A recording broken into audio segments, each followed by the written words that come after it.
Bonded Tales. Pamagat, mga spoiled brats sa realidad. Si Celine Wagner ay isang 23 taong gulang na may taglay na ganda at kaakit-akit na katawan. Siya ang nag-iisang anak na babae ng mayaman at mag-asawang Wagner. Siya ay laki sa layaw at hindi kahit kailan naramdaman ang hirap ng buhay. At dahil dito lumaki siyang pasaway, matapang pero may kinatatakutan din. Gusto ni Celine ang luho sa buhay mula sa mga designer clothes, skincare products, lalo na ang mga makeup at di siya nahihiyang sabihin ang kaniyang ninanais. Sa kabilang banda, kilalanin si Anthony Pearson, isang 26 anyos na guwapong binata at nag-iisang anak ng kanyang mayayamang magulang. Katulad ni Celine, nakasanayan na ni Anthony ang buhay na may pribilehiyo at layaw na naging dahilan ng pagiging iresponsable at wala niyang pakialam sa buhay. Sa kabila ng kanyang katalinuhan, ay madalas na natatabunan ito ng kanyang ugaling laki sa layaw at pagiging iresponsable. Kahit na spoiled, ay madali niyang naiaakma ang sarili niya sa kahit anumang sitwasyon na kinalalagyan niya. Siya ay may kaakit-akit ng ngiti, mahinahon at mas mature na pag-uugali kaysa kay Celine. Nang ang mga magulang ni Celine at Anthony ay nagdesisyon na ipakasal silang dalawa. Hindi sila tumanggi dahil ang kapalit ng di nila pagpapakasal ay mawawalan sila ng mana. Si Celine at Anthony ay parehong haharapin ang hamon ng buhay bilang mag-asawa. Binigyan sila ng mga magulang nila ng mansion at pera para makapag-umpisa sila ng isang negosyo. Sa gabi ng araw ng kasal nila, sa mansion, si Celine at Anthony ay nagplano kung anong setup ng pagtulog nila. Hinawi ni Celine ang kortina sa bintana. Patuloy na hinawakan niya ang kortina at sinabi, "Speaking of sleeping, paano natin malulutas ang sitwasyon natin sa kama? Ayokong magkatabi tayong matulog. Hatiin natin ang kama gamit ang kortina." Tumawa si Anthony at sumagot, "A divider? Really? What's next? A no-touching rule?" Sabay higa sa kama ni Anthony. "Oo, at siguraduhin mong hindi ka hihilik." Seryosong saad ni Celine. "Deal. Pero sa akin ang may magandang view." Ngumiting sagot ni Anthony. "Okay, huwag ka lang umiyak pag nilagay ko ang branded kong mga bags sa tabi mo." Mapaglarong tugon ni Celine. Patuloy silang nagbangayan, ang kurtina ang nagsilbing harang sa pagitan nilang dalawa. Isang umaga, 2 linggo ang nakakalipas pagkatapos ng kasal nila. Sa mansion, si Celine na may suot na pajama ay nakaupo sa sofa at tinitingnan ang kanyang cellphone. Dumating si Anthony dala-dala ang mamahaling pastelerya. "Magandang umaga, Sleeping Beauty. Nagdesisyon ka na ba na sumali sa mundo ng mga gising?" Nakangiting sabi ni Anthony. Si Celine ay patuloy pa rin ang pag-scroll sa kanyang phone at hindi siya tinitignan at sinabi, "Yun ay kung may nag-aantay sa akin na masarap na almusal. Dinalhan mo ba ako ng masarap na makakain o yung karaniwang kayabangan mo lang ang gusto mong maging almusal ko?" Ibinaba ni Anthony sa mesa ang plato at tumugon. "Pareho, croissants, macarons, at ang taglay kong kagwapuhan. Ano pa ba ang hahanapin ng isang babae?" Umupo ng tuwid si Celine at sinabi, "Hindi ako mabubusog sa kagwapuhan mo. Asan yung totoong pagkain? Yung hindi kasama ang iyong pagpapanggap?" Ngumiti si Anthony at sumagot, "Ang ibig mong sabihin, yung klase na makapagpapatayo sa'yo sa kama? Kala ko nasa striktong dieta ka ng luho at katamaran. At least consistent ako. Hindi tulad mo na hindi man lang maisip kung paano pakuluan ng tubig nang hindi ito nasusunog." Saad ni Celine habang iniirapan si Anthony. "Ang lakas ng loob mo na sabihin sa akin yan. Ipapaalam ko lang sa iyo na ang aking mga kasanayan sa pagluluto ay maalamat. Alamat ng pagkabigo."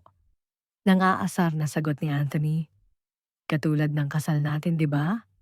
Nakatadhana na maging failure at kagaya lang ito ng isang comedy show. Saad ni Celine habang iniirapan siyang muli.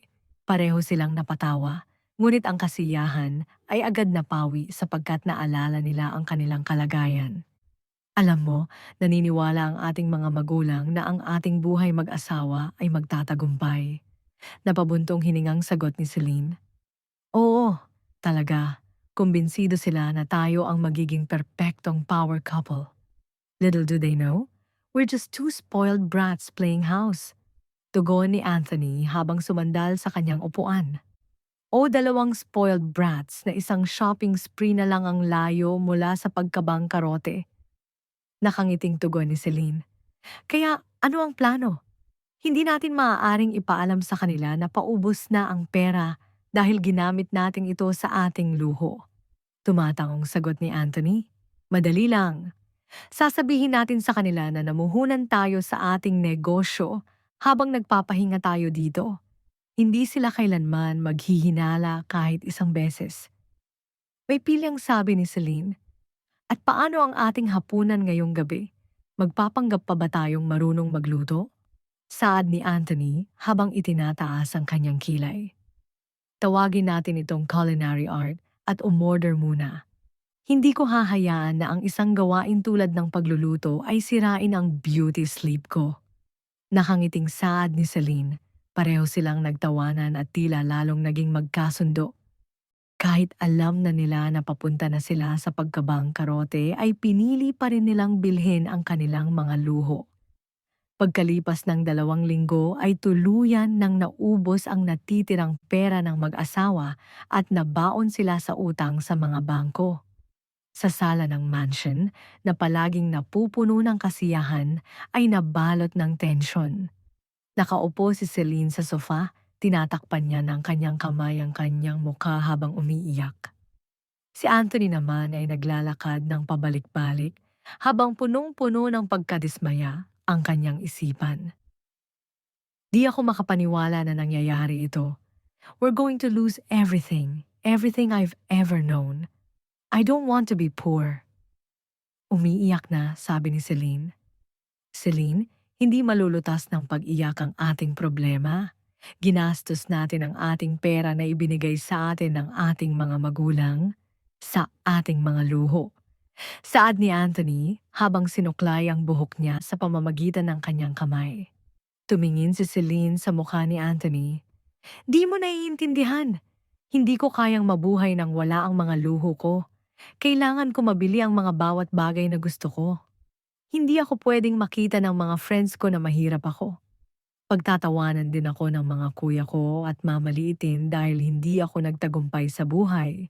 Nahihiya naman ako sa mga parents ko. Bakit tayo nagkaganito? Itutuloy natin ang marangya nating buhay kahit anong mangyari. Lumuluha pa ring sabi ni Celine. Sa sobrang galit ay sinuntok ni Anthony ang coffee table na naging sanhi ng pagkalampag ng mga mamahaling dekorasyon at pagkataranta ni Celine. Damn it, Celine! Bakit hindi mo nakikita na deserve natin ito? Nagkaganito tayo dahil tayo ang gumastos ng pera ng walang pakundangan. At kung ang ibig mong sabihin na gawin natin ang lahat ay gumawa tayo ng masama. Para lang manatiling marangya ang ating buhay ay hindi natin gagawin iyan. Galit na sabi ni Anthony. Nanlaki ang mga mata ni Celine sa takot. Nawala ang kanyang katapangan nang makita niya ang galit sa mga mata ni Anthony. Tumahimik sa silid, ramdam niya ang tensyon habang nakatitig kay Anthony. Na-realize ni Anthony ang kanyang ginawa at dahan-dahan niyang pinakalma ang sarili at sinabi, Celine, hindi ko sinasadyang matakot ka. I'm sorry. Hindi dapat ako umasta ng ganoon. Pinunasan ni Celine ang kanyang mga luha. Ang kanyang pagkatakot ay napalitan ng pagkalito habang inoobserbahan ang mukha ni Anthony. Ang lalaki na nakilala niyang walang pakialam ay nagpapakita na ngayon ng sinseridad at pagsisisi na hindi niya inaasahan. Apology accepted, but I didn't know you could be so serious. Mahinang sabi ni Celine. Sa tingin ko ay natatakot din ako tulad mo. Ngunit ang pagsigaw ko ay hindi makakatulong sa atin na ayusin ang ating problema. Pabuntong hininga na saad ni Anthony. Tumango ng marahan si Celine at ang boses niya ay mas kalmado na at sinabi, "Hindi ko lang lubos maisip na mabuhay ng walang luho. Parang hindi ko kakayanin." Natahimik sila saglit, parehong kinakalaban ang kanilang mga takot at pagkabigo. Habang naiisip nila ang kanilang sitwasyon, ay pakiramdam nila na sila ay lumulubog at ito ay mabigat at nakakasakal. Kailangan nating magplano. Hindi natin pwedeng hayaan na ganito lang tayo, saad ni Anthony habang sumandal sa sofa. Pero ano ang magagawa natin? Wala na tayong pera. Humihikbing sabi ni Celine. Siguro makakahanap tayo ng paraan para makapagsimula ng isang maliit na negosyo o kaya ay makapagtrabaho. Kailangan nating ipakita sa ating mga magulang na seryoso tayo, na kaya natin ito. Saad ni Anthony habang nag-iisip ng solusyon. Huminga ng malalim si Celine, ang kanyang determinasyon ay nanunumbalik at sinabi, "Tama ka. Hindi natin pwedeng hayaan na makita nila na failure tayo." Habang lumalalim ang gabi, bumabalot sa kanila ang bigat ng kanilang sitwasyon. Parehong silang humiga sa kama. Ang puting kurtina na naghahati sa kama ang nagpapaalala na hindi nila mahal ang isa't isa. Nakatingin si Celine sa kisame. "Sa tingin mo kakayanin natin ito?" Pabulong niyang sabi. Lumingon si Anthony kay Celine. "Hindi ko alam, pero dapat nating subukan. Hindi tayo pwedeng sumuko." Mahinang sagot ni Anthony. Patuloy silang nakahiga habang gising. Ang kanilang mga alalahanin ay patuloy na tumatakbo sa kanilang isipan. Ang dalawa ay nagkaroon ng mas malalim na pagkaunawaan. Pareho silang hindi nakatulog ng mahimbing. Ang bawat isa ay nag-iisip kung paano mabubuhay sa mundo na hindi na ibinibigay ang bawat luho nila. Sa sumunod na araw, ang dalawa ay determinadong lumaban at napilitan silang ibenta ang kanilang mansion para ibayad sa utang nila sa bangko. Lumipat sila sa isang maliit na apartment na may sukat na kulang sa 500 square feet. Ang mga branded nilang gamit ay nakakahon at patong-patong mula sa hig hanggang kisame. Si Celine ay nasa gitna habang daladala ang kaniyang designed handbag, habang si Anthony naman ay daladala ang human-sized marble na estatwa niya papasok sa pintuan. Tumingin si Celine sa sahig. "Mukhang maaliwalas naman ang apartment natin." May pagkadismaya niyang sabi. "Maaliwalas? Ang walk-in closet ko ay mas malaki pa sa buong apartment na ito." Saad ni Anthony habang buong lakas na binuhat ang kanyang estatwa. Si Celine ay ipinagtanggol ang kanilang apartment at sinabi, "Well, at least meron tayong matitirahan. Kinailangan nating ibenta ang mansion. At may sapat tayong pera para mabuhay ng ilang buwan." Ibinaba ni Anthony ang estatwa at sinabi, "Anong ilang buwan? Sa gastos natin at bayad upa lang ubos na pera natin. Bakit ba natin dinala ang lahat ng mga gamit mo? Ang sikip-sikip na ng bahay natin." Niyakap ni Celine ang designer bags niya. "Because I'm not leaving my babies behind." Alam mo ba kung gaano kamahal ito? Maarteng sabi ni Celine. "Oo, alam na alam ko, kaya nga nandito ngayon tayo sa masikip na bahay na ito."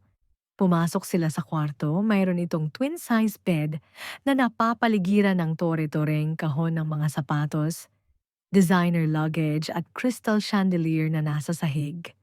Si Celine ay tumingin sa kama. "You've got to be kidding me. Where's the rest of it?" Dismayado niyang sambit. "That is the rest of it." Maligayang pagdating sa buhay ng karaniwang tao. Walang emosyon na tugon ni Anthony. Itinuro ni Celine ang kama. "Hindi tayo kasya sa kama. Ito ay mas maliit pa kaysa sa aking couch pillow collection." Maharte niyang sabi. "Well, isa sa atin ang matutulog sa sahig." Kibit balikat niyang sabi. Ipinag-cross ni Celine ang kanyang braso. "Ayoko!" Malakas niyang sabi. "Ayoko!" Mabilis na sagot ni Anthony. Pareho silang natigilan nang ma-realize nila na pareho sila ng nasabi. Napaisip si Celine, "Fine, pareho tayong magsiksikan sa kama. Pero pag humili ka, itutulak kita." Half meant, nasabi ni Celine. Kinuha ni Anthony ang isang designer scarf sa isa sa mga kahon. "Deal! Gagamitin ko ito bilang divider. Yung pwesto mo ay pwesto mo lang, ganoon din sa akin." Pang-aasar na, sabi ni Anthony.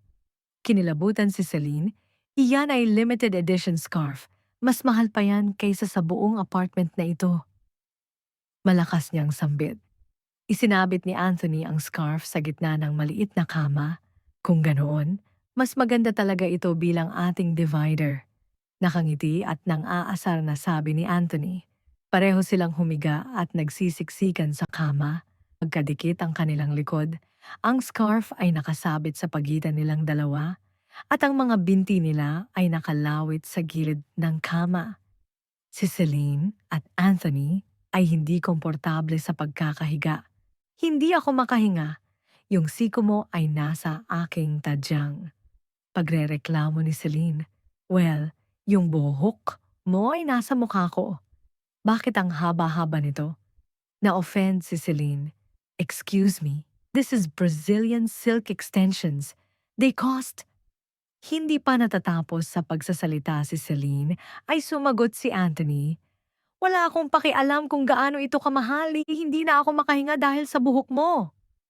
Iritadong sabi ni Anthony. Isang mamahaling branded bag ang nahulog mula sa umuugang patong-patong na box at tumama sa ulo ni Anthony. Inimas ni Anthony ang ulo niya. "Kahit ang iyong bag ay inaatake na ako." "Yamot?" Tas sabi ni Anthony. "Siguro kailangan nating magbawas ng gamit," sabi ni Celine habang pinipigilan ang sarili na humalakhak. "Sa tingin mo ba? Pwede tayong magkaroon ng mas malaking apartment pero hindi pa rin tayo kasya may isang tao na kailangang magdala ng 17 suitcases na may lamang mga damit." Sarkastikong sabi ni Anthony. "Mahalaga iyon. Ano gusto mong gawin ko? Isuot ang parehong outfit ng 2 beses sa loob ng isang buwan?" Depensang sabi ni Celine. Humarap si Anthony kay Celine, halos magtama ang kanilang matangos na ilong. "Ginagawa iyan ng mga karaniwang tao, Celine. Ang tawag dyan ay realidad." Nakangiti, ngunit seryosong sabi ni Anthony. "Nakakatakot ang realidad." Maarting saad ni Celine. Sabay humalakhak ang dalawa at pinagtawanan ang sarili nila. "We're disasters." Piling-iling na sambit ni Anthony. "Complete disasters. But at least we're disasters with good taste." Tumutungong sabi ni Celine. "Good taste and no money. Perpektong kombinasyon." Nakangising sabi ni Anthony. "Bukas maghahanap tayo ng trabaho, di ba?" Humihikab na wika ni Celine. "Huwag mong ipaalala sa akin. Ano ba ang kaya nating gawin? Professional shopping?" Daing ni Anthony. "Trabaho ba iyan? Kung ganoon bagay na bagay sa akin yan." Masayang tugon ni Celine. "Matulog ka na, Celine." Antok na sabi ni Anthony. "Okay. Pero pag nagising ako na masakit ang likod, ikaw ang sisihin ko." Sabi ni Celine, naghanda na para matulog. "Sinisisi ko na ang sarili ko." Nakapikit na tugon ni Anthony. Natulog ang dalawang spoiled brat habang napapaligiran ng mga luho nilang kagamitan sa masikip na kwarto. Nahulog ang isang designer shoe sa pagitan nilang dalawa at sabay nilang sinabi, "Hindi pwede ito, magbawas na tayo ng gamit." Kinabukasan ay nag-umpisa na silang maghanap ng trabaho at ibenta ang designer items na pinakaayaw o di nila masyadong gusto. Makalipas ang 1 linggo, si Anthony ay nasa kanilang apartment, nakaupo sa sofa habang binubutingting ang kanyang cellphone. Bagong ligo lang siya at mukhang fresh at gwapo pagkatapos niyang matanggap sa trabaho sa isang trendy tech company. Pumasok si Celine sa loob ng apartment. Ang mga mata niya ay namamaga at mapula sa pag-iyak.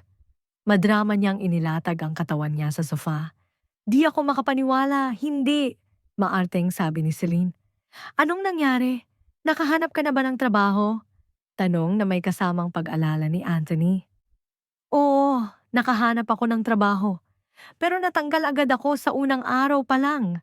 Humihikbi na sabi ni Celine. Fired? Celine, anong ginawa mo? Taas kilay na tanong ni Anthony. Inutos sa akin ng boss ko na iorganisa ang mga files sa laptop niya at aksidente kong na-delete lahat ng importanteng file niya. Umiiyak na, sabi ni Celine. Na-delete mo lahat ng files? Paano mo nagawa iyon? Takip mukhang sabi ni Anthony. Akala ko ang ibig sabihin ng drag and drop ay ilipat sila sa isang bagong folder. Hindi ko alam na mabubura nito ang lahat. Saad ni Celine habang pinupunasan niya ang kanyang luha. Okay, pero anong sabi mo noong hinarap ka nila? Wika ni Anthony sabay buntong hininga. Sinabi ko sa kanila na hindi ko kayang gawin ang ganoong klase ng trabaho. Hindi ako isang utusan lamang. Ako ay isang prinsesa. Hindi nila pinahahalagahan ang aking royal attitude. Sinabi mo sa kanila na isa kang prinsesa? Saad ni Anthony habang pinipigilan ang kanyang pagtawa. Well, technically, I am. I mean, masisisi mo ba ako? Mayroon akong reputasyon na dapat panindigan. Depensang saad ni Celine. This isn't a fairy tale, Celine. Kung gusto mong bilhin ang iyong skincare at makeup, kailangan mong kumita ng pera. Pailing-iling na tugon ni Anthony. Pero hindi ko kayang mabali ang mga kuko at masira ang kamay ko nang dahil lang sa trabahong pisikal na katawan ng gamit. Ayokong pumangit ang kamay ko. Wika ni Celine habang nilagay ang likod ng kamay sa noo niya na parang lalagnatin. So, anong gusto mo? Mabuhay tayo sa aking sahod habang ikaw ay nagtatampo at umiiyak? Eksasperadong sabi ni Anthony. I just want my luxury creams and products. Umiiyak na tugon ni Celine. Kung ganoon hindi tayo magkakaroon ng sapat na panggastos sa loob ng isang buwan kung puro beauty cream ang nasa isip mo. Gaya ng sinabi mo kanina, since office work is not working for you, how about accepting a job that's not an office job? Something physical? Saad ni Anthony habang humihinga ng malalim. Ang ibig mo bang sabihin, gaya ng mano-manong trabaho? Kasasabi ko lang kanina hindi ko kaya iyon. Mas gugustuhin kong ilagay ang aking kamay sa isang blender. Hinihingal na sabi Celine. Tama, dahil mas kaakit-akit iyon kaysa magtrabaho sa isang cafe o boutique. Sarkastikong wika ni Anthony. Ang sama mo. Gusto mo talagang pumangit ang kamay ko, pero paano kung pawisan ako? O mas masahol pa, paano kung mabali ang isang kuko nang dahil lang sa mano-manong trabaho? Kunot noong sabi ni Celine. Celine, kailangan natin ng pera ngayon. Saad ni Anthony habang bumuntong hininga at minamasahe ang gilid ng ulo niya. Natigilan si Celine. Okay, magtatrabaho ako. Pero dapat ito ay trabaho na hindi masisira ang kamay ko. Maarteng saad niya. Great! Pwede tayong maghanap ng trabaho na fit sa standard mo, prinsesa. Siguro, pwede ako bilang isang personal shopper. Sa paraang iyon ako ay mapapalibutan ng karangyaan. Sabi ni Celine habang nag-iisip. Sure, because that's a solid income. Dismayadong wika ni Anthony. Well, mas maganda iyon kaysa masira ang kuko ko bilang isang construction worker. Pagmamatigas na sambit ni Celine. Saglit na natahimik ang dalawa. Nakanguso pa si Celine habang hindi makapaniwalang nakatingin sa kanya si Anthony. You realize you're a walking contradiction, right? Pailing-iling na saad ni Anthony. At gusto mo ako dahil dyan. Pasinghal na wika ni Celine. Sinubukan ni Anthony pigilan ang kanyang pagtawa, pero nabigo siya dahil sa paghagik-hik ni Celine at pansamantala nilang nakalimutan ang kanilang problema. Alam nila na marami pa silang pagdadaanan, pero andyan sila para sa isa't isa. Makalipas ang ilang araw nasa butik si Celine, dramatikong isinusukat ang mga damit habang nahingi ng tulong sa sales lady. Maaari mo bang sabihin kung ang damit na ito ay di bagay sa akin lalo na sa aking kutis? Kailangang bagay at perfect match kami ng damit ko. Ayokong malesen ang aking beauty. Maarting saad ni Celine. Samantala, si Anthony ay nasa harapan ng boutique, nakasandal sa dingding at kitang-kita sa mukha niya na suko na siya. Bumubulong sa sarili tungkol sa kung paano siya na lamang mag-isa ang kakayod para sa kanilang dalawa. Makalipas ang ilang buwan, nakatayo si Celine sa harap ng salamin, inaayos ang kanyang buhok at naglagay ng lipstick bago lumabas para sa kanyang unang araw bilang cashier. Flawless ang kanyang ayos. Iniisip niya na ito na ang pagkakataon para ipakita na kaya niya ring magtrabaho at makabili ng luho niya. Nang matapos ang araw na iyon, umuwi siya na namumula sa galit ang kanyang mukha. "You will not believe what just happened!" Galit na saad ni Celine. Tumingala at inaayos ni Anthony ang pagkakaupo sa sofa. "What now? Did you finally find your calling as a cashier?" Pagod na sabi ni Anthony. "Maayos ang pagtatrabaho ko hanggang sa isang bastos at walang modo na customer ang nagdesisyon na makipag-away sa akin para lang sa 10 sentabo na kupon." Wika ni Celine habang pinag-cruise ang kanyang kamay. "Away? Celine, pakisabi sa akin na hindi pa tapos na tanong ni Anthony habang itinataas ang isang kilay. Sinabi ko sa kanya na dapat basahin niya ang resibo, pero yung customer ay patuloy pa rin sa kanyang maling pangangatwiran." Pagputol na tugon ni Celine sa pagtatanong ni Anthony. Nagpapabalik-balik si Celine, kitang-kita ang pagkabigo at dismaya sa mukha niya. Pinisil ni Anthony ang tungki ng kanyang ilong. Nag-uumpisa ng sumakit ang ulo niya dahil sa nararamdamang pagkayamot. "So, anong nangyari? Natanggal ka ba?" Napabuntong hiningang sabi ni Anthony. "Oo, natanggal ako." Ang sabi ng manager, masyado daw akong palaban at hindi bagay sa customer service. Eksasperadang saad ni Celine habang itinataas ang dalawang kamay niya. "Wow, Celine, kailangan mo talagang matuto kung paano makitungo sa mga tao, lalo na sa customer mo." Dismayadong sagot ni Anthony. "Makitungo sa mga customer? Naging totoo lang naman ako, siya ang hindi makatanggap ng katotohanan." Depensang sabi ni Celine. Umiling-iling si Anthony habang pilit na pinapakalma ang kanyang sarili sa lumalaking pagkayamot na nararamdaman. "Pwede mo uling subukan bukas. Kumalma ka lang." Kalmadong saad ni Anthony kay Celine. Nang sumunod na araw, si Celine ay nasa kusina, nakaupo sa tabi ng mesa, tinitingnan ang kanyang cellphone. Ang kanyang kalmadong ekspresyon ay napalitan ng pagkagulat nang makatanggap siya ng tawag. "Anthony, hindi ka maniniwala dito. Nakatanggap lang ako ng tawag mula sa huling lugar kung saan ako nag-apply." Nauutal na sabi ni Celine. "Anong sabi nila?" Saad ni Anthony habang nakatingin kay Celine. "Sinabi nila sa akin na banned na ako at di na ako matatanggap sa kahit ano pa mang kumpanya na pagmamay-ari ng pamilya at mga kaibigan nila. Dahil nakipag-away ako sa customer." Nanginginig ang boses ni Celine habang nagsasalita. "Banned? Anong ibig mong sabihin?" Kunot noong sabi ni Anthony.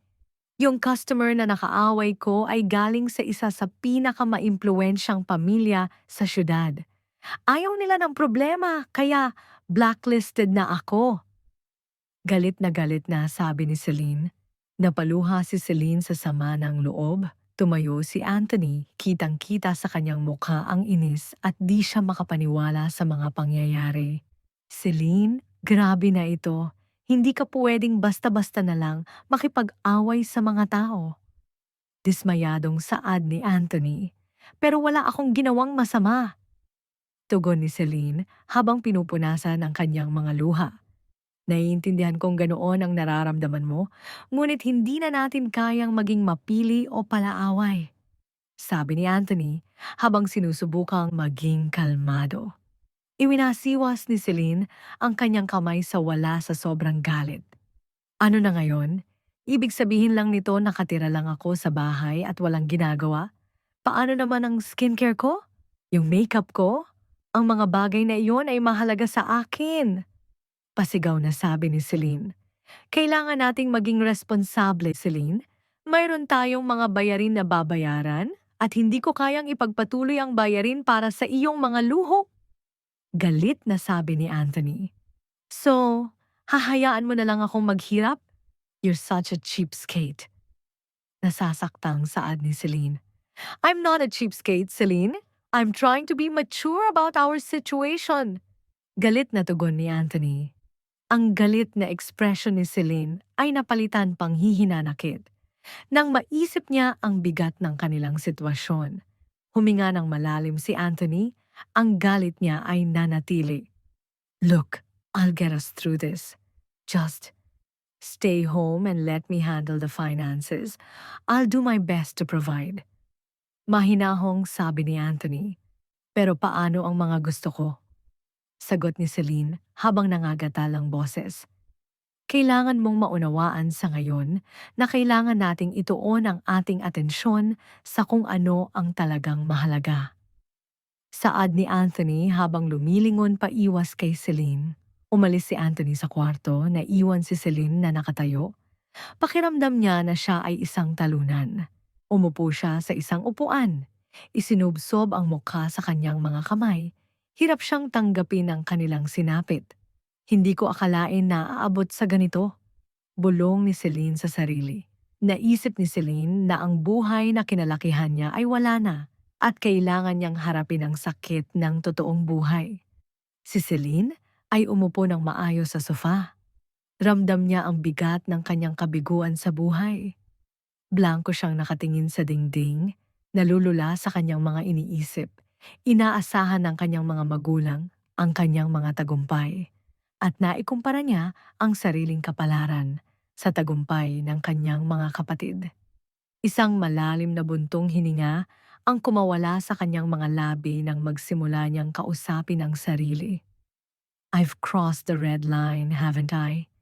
Hindi ako pwede umuwi bilang isang biguan. Pagtatawanan ako ng mga kapatid ko at isa akong dismaya sa aking mga magulang. Bulong niya sa sarili. Iniikot niya ang kanyang paningin. Tiningnan niya ang mga mararangya niyang kagamitan na nagpapaalaala ng kanyang marangyang buhay noong siya ay nasa poder pa ng kanyang mga magulang. Pakiramdam niya ang mga mararangyang kagamitan na mayroon siya ay isa na ngayong pasanin. Nagbago ang kanyang ekspresyon habang iniisip ang kanyang kasalukuyang sitwasyon. Binigyan kami ng aming mga magulang ng mansyon at perang panimula para sa isang negosyo pero heto ako ngayon, isang biguan. Anong gagawin ko para makipagbati kay Anthony? Pabuntong hininga niyang bulong sa sarili.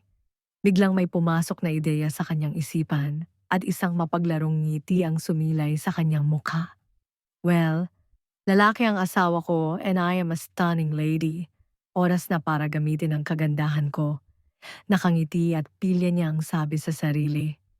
Nang lumalim na ang gabi, pinatay na ni Celine ang ilang ilaw sa apartment at nagtira lamang ng isang ilaw na buhay. Si Celine ay nakatayo sa harapan ng salamin at ina-adjust ang kanyang lingerie. Mabilis ang tibok ng puso niya at siya ay excited. Huminga siya ng malalim at sinubukang pataasin ang kumpiyansa sa sarili. Celine, ikaw ay maganda at kaakit-akit. Kaya mo yan. Bulong niya sa sarili. Nang marinig niya ang pagbukas ng pintuan, ay agad siyang pumosisyon ng kaakit-akit. Ngumiti siya ng may pang-aakit habang pumapasok si Anthony na pagod sa mahabang araw. Celine, anong nangyayari dito? Natitigilan at kulat na tanong ni Anthony. Lumakad si Celine patungo kay Anthony, ang kanyang galaw ay mapang-akit at sinasadya niya. Gusto ko lang namang maging isa kami ng asawa ko ngayong gabi. Pabulong at kaakit-akit na sambit ni Celine.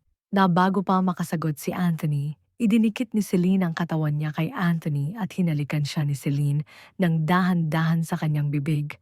Halata ang kanyang pangaakit. Nakaramdam si Anthony ng init ng katawan na gustong lumabas nang maramdaman niyang seryoso si Celine. Nang hindi na kaya pang pigilan ni Anthony ang nararamdaman, ay gumanti siya ng halik kay Celine at sila ay nagniig. Kinaumagahan, ang sikat ng araw ay pumasok sa bintana ng kanilang apartment. Si Anthony ay nakahiga sa kama habang masayang nakangiti at iniisip ang mga nangyari sa pagitan niya at ni Celine kagabi. Hindi ako makapaniwala kung gaano ako kasuwerte na magkaroon ng napakagandang asawa. Sabi niya sa sarili gamit ang kanyang isip. Bahagyang napawi ang kanyang ngiti habang iniisip ang kanilang relasyon. Pero teka, ano ba tong iniisip ko? Oo, crush ko siya noong una ko siyang makita, pero ang ugali niya ang dahilan kung bakit ako na turn off sa kanya. Patuloy niyang sabi sa sarili. Iniling-iling niya ang kanyang ulo habang mahinang humagikik. Pareho kaming spoiled Pro Max. Nag-iisang anak na lalaki at nag-iisang anak na babae. Hindi nakakapagtaka kung minsan ay nag-aaway kami. Sambit niya sa sarili. Nagising si Celine sa tabi niya. Ibinukas ni Celine ang kanyang mga mata at iniinat ang kanyang katawan. Sabay ngiti kay Anthony nang may ning-ning sa kanyang mga mata. Magandang umaga, asawa ko. Papungas-pungas na wika ni Celine. Ang puso ni Anthony ay tumibok ng mabilis, ang salitang asawa ay nagbigay sa kanya ng di inaasahang galak. Magandang umaga, Celine. Bati ni Anthony. Nang aksidenteng dumampi ang dibdib ni Celine sa katawan ni Anthony, ay nakaramdam siya ng init ng katawan at pilyong ngumiti. So, can we have more sexy time? May pang-aakit na sabi ni Anthony. Oo naman, asawa ko. Nakangiting saad ni Celine. Masaya sila at pareho ng palagay ang loob nila sa isa't isa. Sila ay nagtawanan at pinagsaluhan ang init na naramdaman. Si Anthony ay proud na nakatayo sa harapan ng salamin at inaayos ang kanyang tie. Matapos ang ilang buwan na masipag at produktibong pagtatrabaho, ay promoted na siya ngayon bilang head manager sa kanyang pinapasukan na kumpanya. Hindi na siya makapag-antay na sabihin kay Celine ang magandang balita. Kinahapunan ay umuwi na siya. Regular niyang natatagpuan ang kanilang apartment sa magulong kalagayan. Ang mga damit nakakalat at ang mga plato at baso ay di pa nahuhugasan. Si Celine ay nakahiga sa sofa at kinukutingting ang kanyang cellphone. Walang pakialam sa magulong kalagayan ng kanilang apartment. Heto na naman tayo. Napabuntong hiningang sambit ni Anthony sa sarili. Huminga ng malalim si Anthony, ipinaalala sa sarili na maging mapagpasensya. Matapos niyang tapusin ang mga gawaing bahay, ay lumapit siya kay Celine. Prinsesa, tara at mag-celebrate, promoted ako. Nakangiting sabi ni Anthony. Napatingin si Celine kay Anthony. Wow! Congratulations! Asawa ko, saan mo ako dadalhin? Masayang saad ni Celine. Basta sumama ka sa akin. Ngiting wika ni Anthony. Pumunta sila sa isang magarbong restaurant na may nakaka-relax na musiko ang tunog sa paligid nila. Nakaupo sila sa may magandang lamesa na may mga kandila na nakasindi sa paligid nila. Habang sila ay masayang kumakain, inilapit ni Anthony ang mukha niya kay Celine. Napansin ko lang na naghahanap ka pa rin ng trabaho pero dahil band ka pa rin, bakit di ka na lang sumuko? Kaswal na saad ni Anthony. Dahil gusto kong bilhin ang mga bagay na gusto ko. Kibit balikat na, sabi ni Celine. Naiintindihan kita, pero alam mo, huwag ka nang maghanap ng trabaho. Magtatrabaho ako para sa ating dalawa at bibilhin ko ang mga gusto mo. Patango-tangong sambit ni Anthony. Talaga? Gulat at nanlalaki ang mata na sabi ni Celine. Oo, alam ko na mapopromote ulit ako sa lalong madaling panahon. Pero kung gusto mo ng trabaho, pwede kang mag-open ng maliit na negosyo at mag-invest ako doon. Pinag-isipan nito sandali ni Celine pagkatapos ay umiling. Sinabi mo na pwede na akong hindi maghanap ng trabaho at susuportahan mo ako. Ayos lang sa akin iyon. Ayokong magbukas ng negosyo at mapagod at may stress sa pagtatrabaho para lang palaguin ito. Tiningnan siya ni Anthony ng may pagmamahal at dismaya. Naiintindihan niya si Celine, ngunit gusto niya itong magkaroon ng ambisyon. Naiintindihan ko, Celine. Matipid na nakangiting sambit ni Anthony. Panandali ang katahimikan ng pinagsaluhan ng dalawa. Patuloy ang kanilang pagkain. Si Anthony ay humigop ng kanyang inumin, pinag-iisipan ang kanilang hinaharap, habang si Celine ay pumipili ng kanyang pagkain. Isang buwan ang nakakalipas, si Anthony ay pumasok na sa trabaho at naiwan si Celine sa apartment ng mag-isa. Nakaramdam siya ng pagkaduwal. Bakit ganito ang nararamdaman ko? Wika ni Celine habang nakahawak sa kanyang tiyan. Nagmadali siyang pumunta sa banyo at doon siya sumuka. Pinunasan niya ang kanyang mga labi habang hinihingal at biglang may pumasok sa isip niya.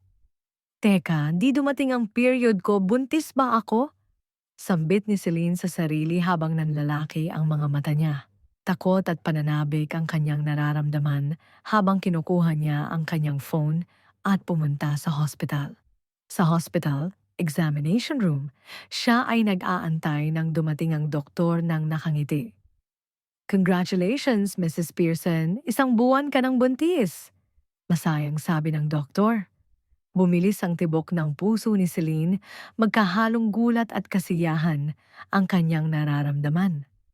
Malaki ang kanyang ngiti at naalala ang pangyayari kung kailan nabuo ang sanggol sa sinapupunan niya. Oh, nakalimutan kong gumamit ng protection. Well, andito na ang baby ko. Ipagpapatuloy ko ang pagbubuntis ko.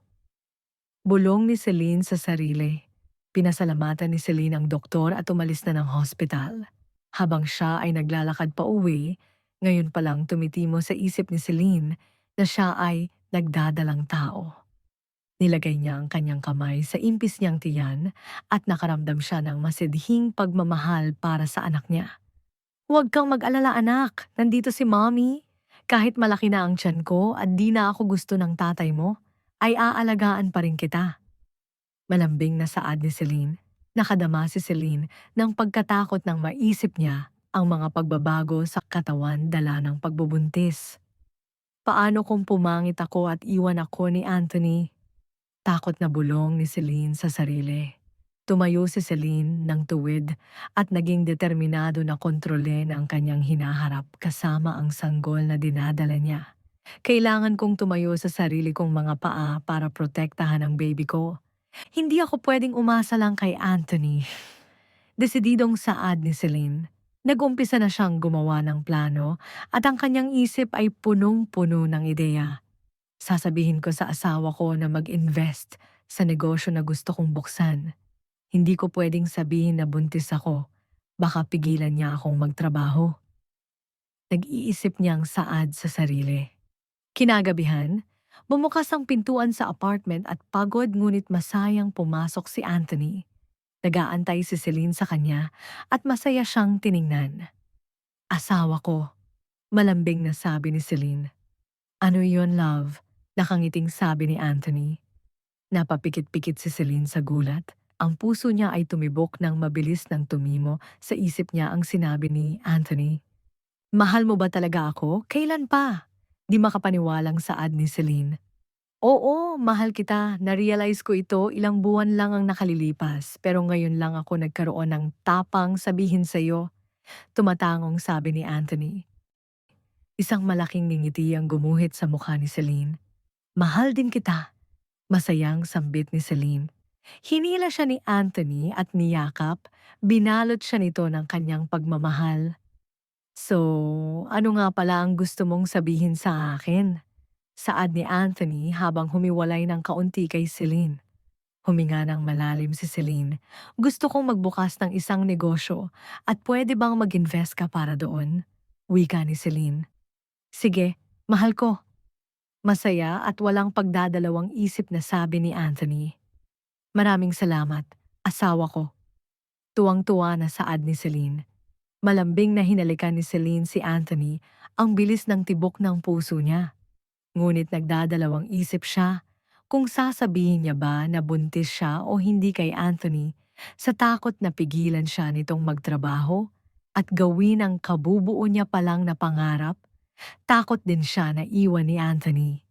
2 linggo ang nakalipas, si Anthony ay aktibong sinusuportahan si Celine. Sumasama sa paghahanap ng perpektong lokasyon para sa makeup business ni Celine. Pagkatapos ng kanilang pagpupursigi at pagplano, binuksan ni Celine ang kanyang makeup shop sa ilalim ng kanyang pangalan. Nahirapan siya sa unang buwan ng kanyang negosyo. Nandyan ang pagtatrabaho ng mahabang oras, stress, at ang lahat ng demand sa pagiging negosyante. Sa kabila ng pagod ay nagkaroon siya ng mga regular na customer at natuwa siya sa kanyang mga nagawa. Isang hapon, hinimas niya ang kanyang 3 buwan na maliit na tiyan at nakaramdam ng pagtataka. Wow! Ang tatag ng baby ko!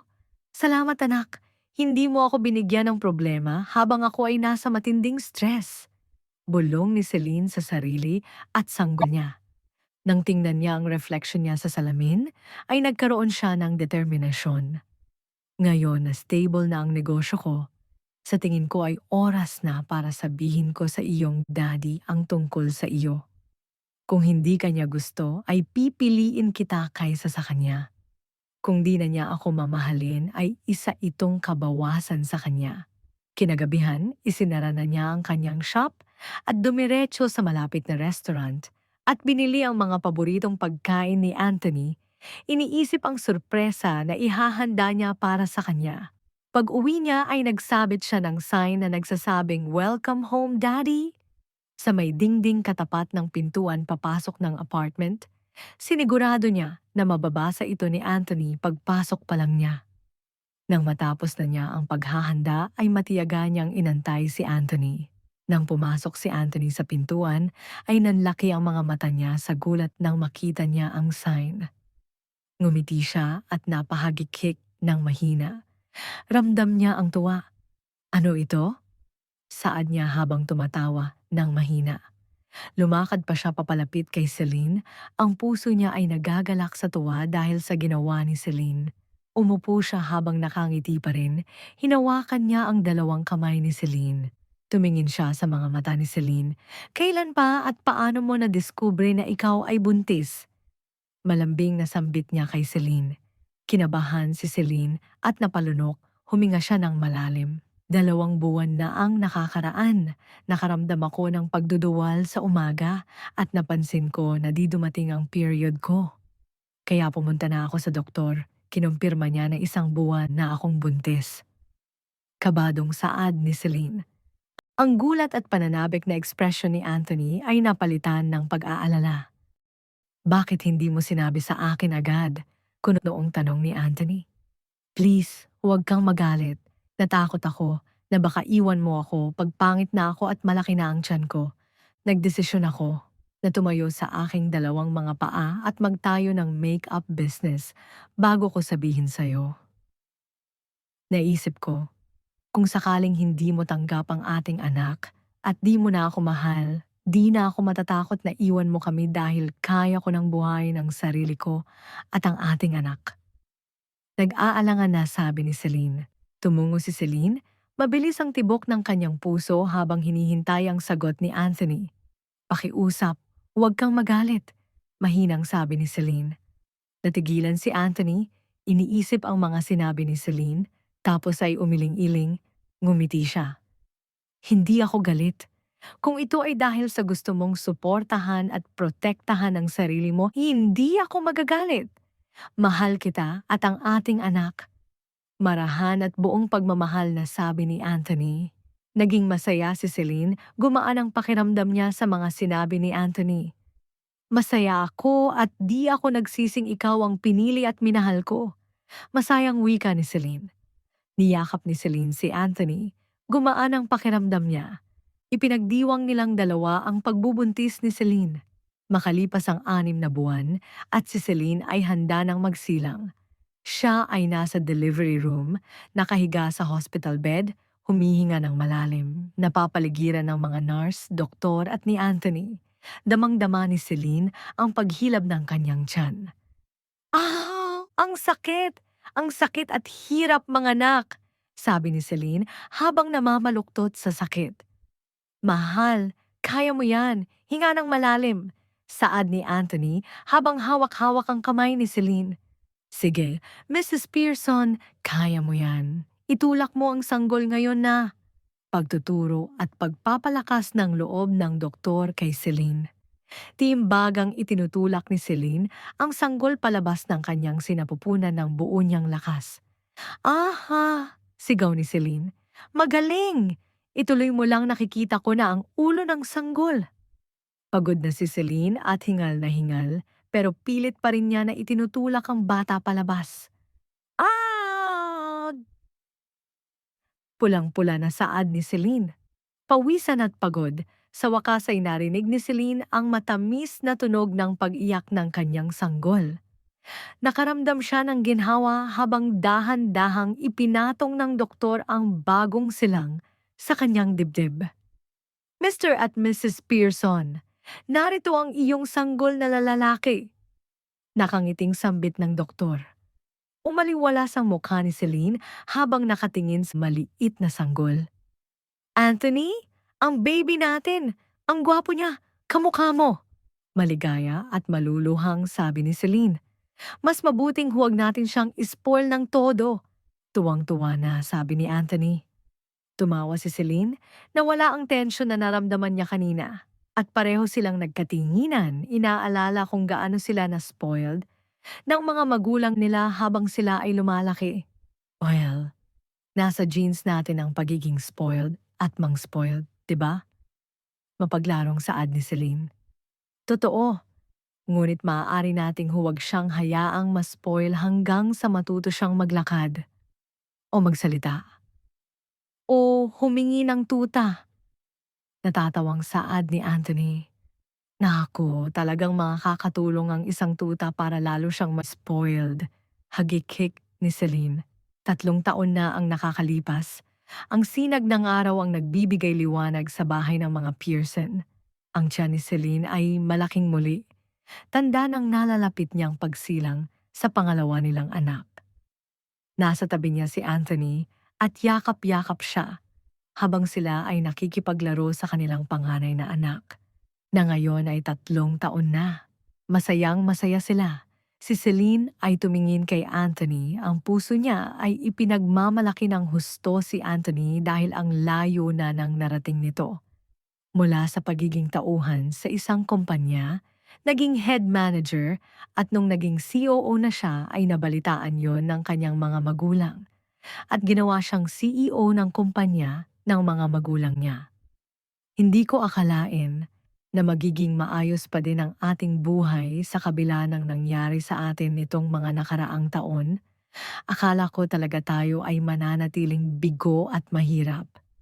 Pero tingnan mo, ako ngayon ay nagmamay-ari ng isa sa pinakasikat na makeup brand at ikaw ay isa na ngayong CEO. Bakit ang bilis mong nag-mature?